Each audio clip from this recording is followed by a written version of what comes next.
V dnešním videu tě naučím, jak nepotlačovat svoje pocity, emoce, dovolit si brečet, dovolit si být takzvaně sám sebou, ať už více či méně, a vlastně projevovat tu lásku, projevovat ten cit a dovolit si rozbrečet se i klidně před lidma, i před partnerkou, i před šéfem v práci, i před rodičema, klidně na veřejnosti, kdekoliv.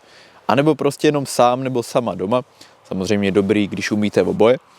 A ukážu vám vlastně moji vlastní cestu, to, jak jsem si prošel přesně tímhle, co popisuju, a naučil se otevřít se v jakékoliv situaci tomu citu, ať už je to smutek, že se stalo třeba něco nehezkého, nepěkného, nepříjemného a potřebuji to vybrečet, a nebo je to nějaká potlačená touha, to, že třeba mám někoho rád, nebo se mně někdo líbí, nebo bych něco chtěl dělat, tak i tohleto může být v nás potlačeno.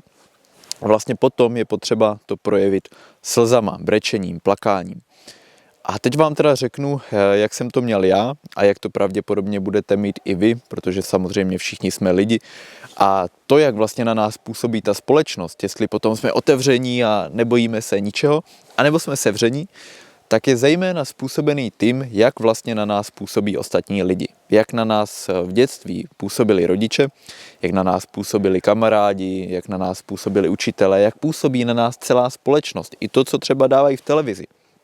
Samozřejmě, když žiješ ve společnosti, kde ten pláč, nebo ať už je to smutek, nebo je to teda ta touha potlačená, cokoliv vlastně to, co vybrečuješ slzama, tak lidi řeknou, jo, v pohodě, obejmou tě prostě v klidu a netváří se nějak divně a neříkají, Filipe, ty jsi kluk, ty nemáš brečet, nebo něco, jo, cokoliv, nebo to přeháníš a už brečíš moc. Třeba holce, jo, holka třeba si dovolí brečet, protože to jako není kluk, holce se to nezakazuje. Ale když třeba bude brečet moc, nebo i v nějakých situacích, kdy jako se to nehodí a ty to dělat nemáš, tak samozřejmě pak se obává té reakce, že jo, toho rodiče, toho napětí, který tam je vyvolaný vlastně tou jinou duší, tou jinou bytostí, tím jiným člověkem, ne tebou, že jo. Ty to neděláš, prostě dělá to nějaký jiný člověk tobě, protože ty chceš projevit ten cit, ale v té společnosti to není dovolený. A proto vlastně tady tahle ta metodika, to, jak jsem si tím prošel sám, tak se dá aplikovat na každýho. Bude aplikovatelná na tebe a na kohokoliv jinýho, protože to vlastně, čeho my se všichni bojíme, nebo proč nedokážeme někteří z nás projevit vlastně ty city, nebo jsme třeba nedokázali, tak bylo proto, protože je tam ta tenze a je tam to sevření vlastně spíš v těch spodních centrech a to srdce to už potom jakoby, tak já to dělat nebudu, protože se bojím toho útoku od toho člověka, že se na mě špatně podívá, že řekne, že to přeháním, že teďka na to není čas a že seš divnej, že seš narušený, že co jako emoce, pocity, teď chlap nemá brečet. A to jsou ty pocity potom v břichu, který už jsou takový jako svíravý, že se obáváš té reakce a proto neotvíráš to srdce. Protože to otevření toho srdce samotný není až zas tak těžký, jakože vybrečet se, jo? Třeba hodně z nás dokáže brečet samo doma, jo? Věřím, že když se na to budou dívat nějací kluci, holky, ty si určitě doma pobrečí, ale když se na to dívá nějaký kluk, tak třeba si dokážete pobrečet jako sami, no ale když tam je někde tata, nebo když je to někde na veřejnosti, jo, nebo jsou tam kamarádi, šéf práci, tak to je kokot, vole, tady nebudu brečet, přece jsem silák, jo, a nebo prostě tak, jo, nebudu radši, vole, budu slaboch, jo. Protože prostě tady ten kteří mačochismus, já nevím, jak se to vysloví, prostě, že jako, jo, seš mačo, seš frajer, jo, seš tvrdák, tak v té naší společnosti žije. A je to přesně to, co ty chceš překonat. Já jsem se tohle naučil překonávat prostě tím způsobem, který vám asi bude jako naprosto jasný. Prostě jsem to začal dělat, začal jsem překonávat ten strach toho, jak na mě lidi budou reagovat.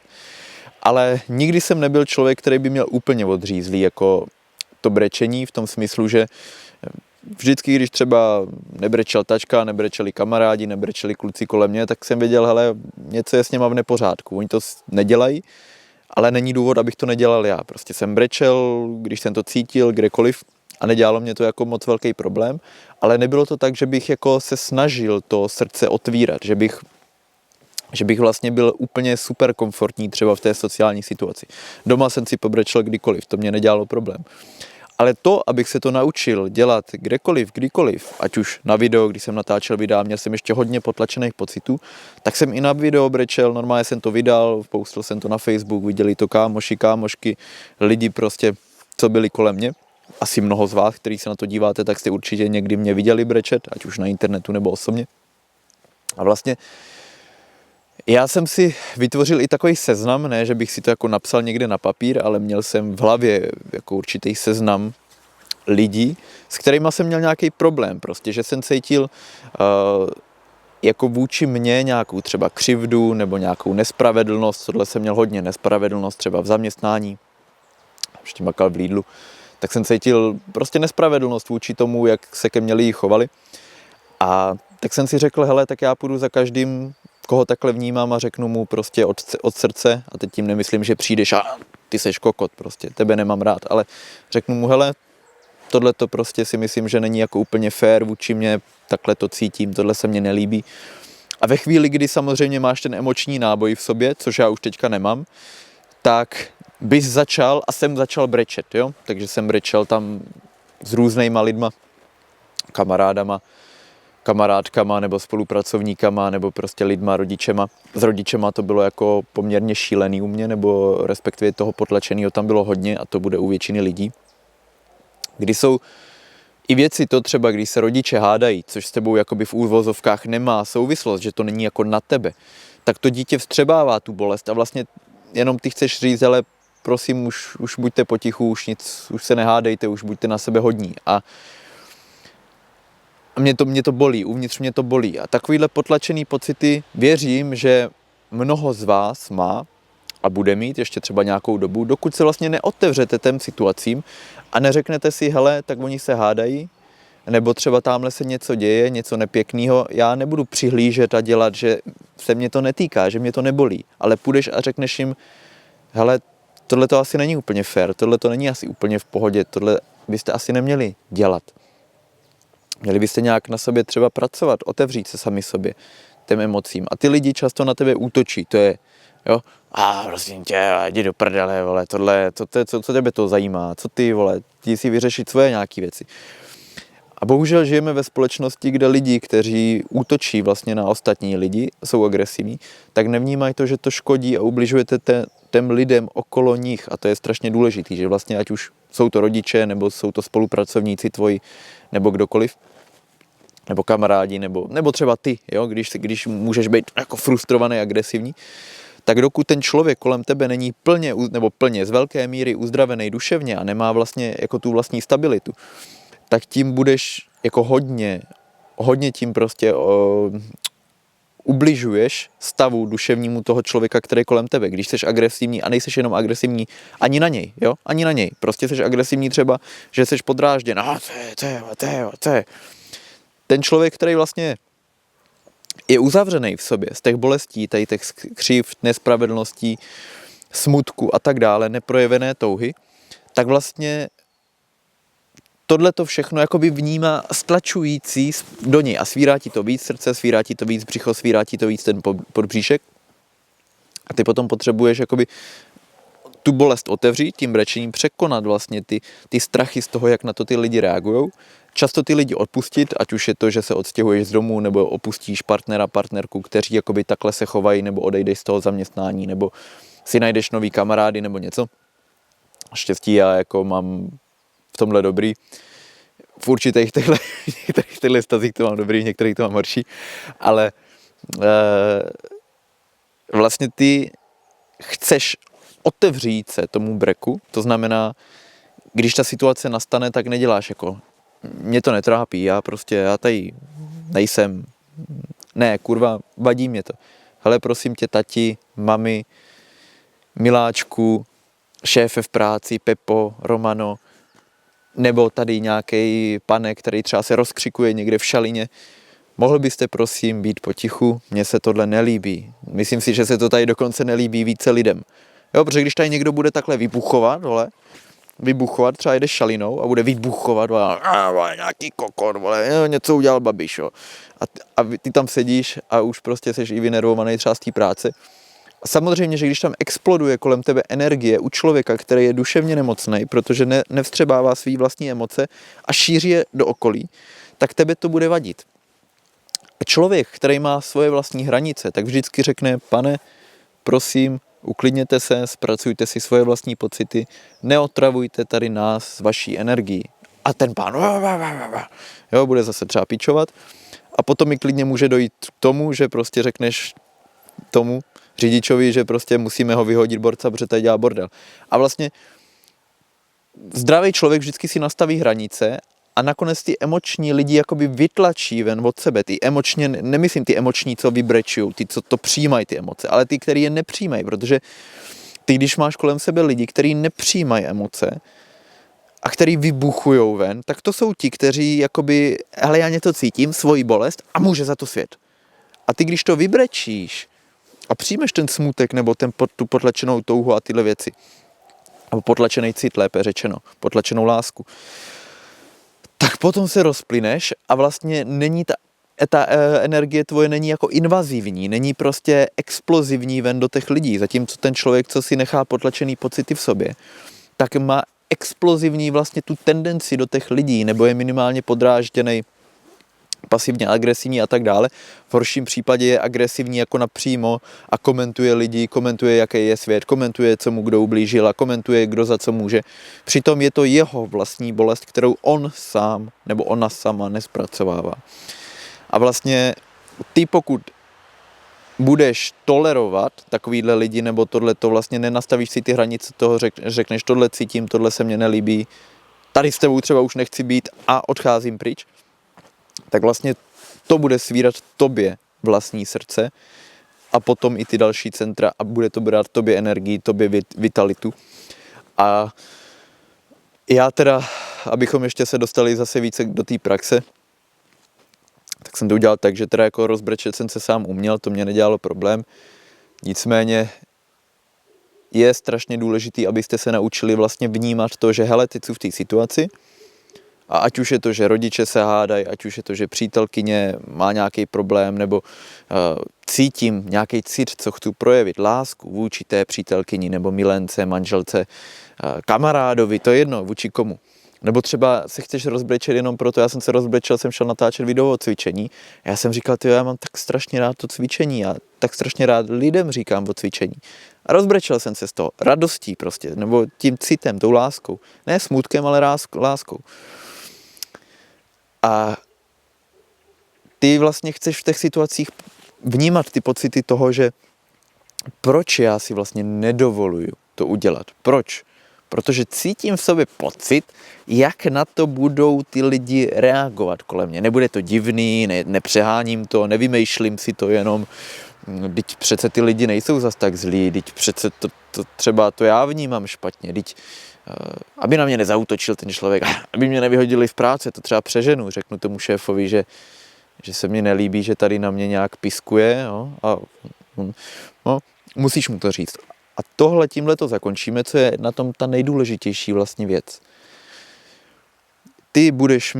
Ty si můžeš zanechat svoje srdce zdraví pouze tak, že vlastně odevzdáš tu budoucnost svoji, to, co se může stát, tomu osudu. Že řekneš, OK, já přijmu ty svoje pocity a co se stane, no tak se mnou třeba ta holka rozejde, nebo třeba projevím ten cit čistě, třeba i se rozbrečím, líbí se ti nějaká holka, jdeš se s ňou pobavit, jdeš se s ňou seznámit a cítíš v sobě cit, tečou prostě z tebe slzy, protože se ti fakt líbí a je ta situace prostě úplně jakože oživující a projeví se to s těma slzama. Ty si říkáš, ty vole, nemám radši jako zbalit, víš co, prostě frajer, ne? A proteče tebou ten cit a ty najednou zjistíš, všichni máme ty city. To není jako tak, že někdo jo, někdo ne. To prostě někdo to přijímá a je zdravej, nebo minimálně to vnímá zdravě a někteří lidi si hrajou jako na tvrdý. No a bohužel jakoby ti, co jsou citliví, tak táhnou vlastně tu tíhu toho světa, nebo táhnou to světlo pro ty ostatní, který to zatím nevidí, protože to světlo nebo ta láska je v těch emocích, je v tom citu, který je v srdci. A vlastně seš v té situaci a cokoliv se tam odehrává, cokoliv ty cítíš v celém tom biopoli, v krku, v srdci, v břichu, v podbřívku, na kořenu, tak ty cítíš, hele, jak zareagovat, co vlastně chci říct, co mě vlastně vadí na tom člověku a být jakoby aktivní, ne pasivní, nejenom jakoby, takže cítím blokaci, tak já ji jako budu cítit a ono to bude v pohodě. Ne, ty chceš projevit se skrze tu blokaci, ty ji chceš překonat, ty vlastně chceš jednat skrze tu blokaci, ne jakože, cítím blok v břichu, cítím ho, ne, takhle on ti neodejde. Ty musíš jednat skrze tu blokaci a ona se potom otvírá. Tím pádem ty budeš cítit třeba tu blokaci, je šéf v práci, nebo je tam nějaký kolega, je to tam prostě napnutá atmosféra, ty už prostě z toho máš stres. Většina chlapů nebo většina lidí, kteří nemají uzdravený ty hranice, tak by samozřejmě, tak jdem, vole, jo. Prostě, no tak a pak je budeš pomlouvat ty lidi. Lidi, co mají uzdravený hranice, tak jsou v pohodě a řeknou, jo, počkej si chviličku, jo, já taky tady nemusím skákat kolem všeho. A ty jsou uzdravený, ty jsou v pohodě, ty mají klid. Jenže ty máš tu potlačenou emoci, ten sevřený systém. A ten sevřený systém vlastně potřebuješ vždycky konfrontovat s tím, co cítíš a jít vlastně a říct těm lidem, hele, víte co, tohle to je prostě trošku moc na mě, myslím si, že to je nefér, nelíbí se mně to a dá to pryč.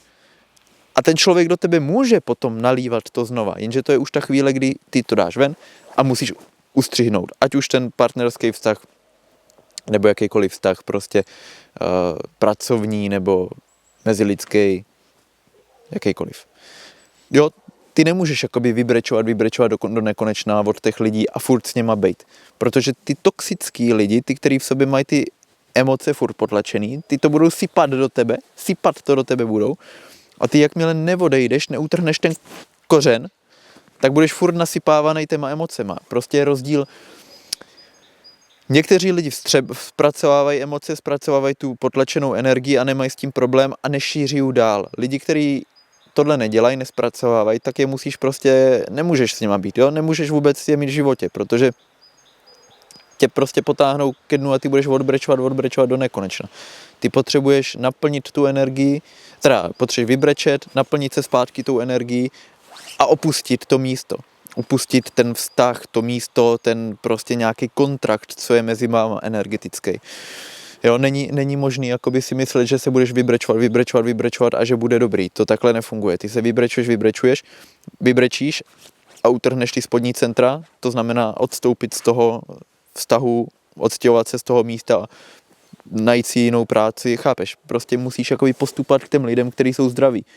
Tady někde svítí lidi nějaký trošku, ty svítivý se musí najít a odtrhnout od těch nesvítivých. To neznamená, že jako úplně na ně zapomeneš, ale prostě s něma přestaneš komunikovat v té míře, aby tě znova nakazili těma věcma. Takže takhle nějak to funguje z mé zkušenosti. Kdo s tímhle chce poradit, kdo chce pomoct, tak nabízím jak konzultaci, tak dlouhodobý coaching v rámci odpuštění vlastně těch svých vlastních emocí, projevení sebe sama, naučím tě přesně tady tyhle ty věci, jak projít těma situacema, jak to máš ty. A získáš vlastně to sebevědomí toho projevu a získáš energii. Takže pokud máš o tohle zájem, kontaktuj mě. Kdo z vás chce podpořit moji tvorbu, abych takhle mohl tvořit veřejně furt pro všechny, tak mě můžete podpořit finančně. Máte tady QR kód, máte dole účet. Sdílejte to video, za to bych si byl strašně rád. Dejte mu like, ať to video jako funguje. A pro dnešek se mějte hezky. Můžete mi psat témata, ať už na Facebook, nebo tady do komentářů, co by vás zajímalo, ať už co se týče toho konkrétního tématu, nebo jiných dalších nějakých tématů, co se pojí ke zdraví, ať už fyzickému nebo duševnímu, nebo čemukoliv, co já tady vlastně s váma sdílím, co vidíte, o čem já něco vím a tak. To je všechno. Měj se hezky, nauč se brečet, nebo dovol si brečet, aby to nebylo takový jako, že si brečet. Dovolte si brečet, je to fakt důležitý a ahoj.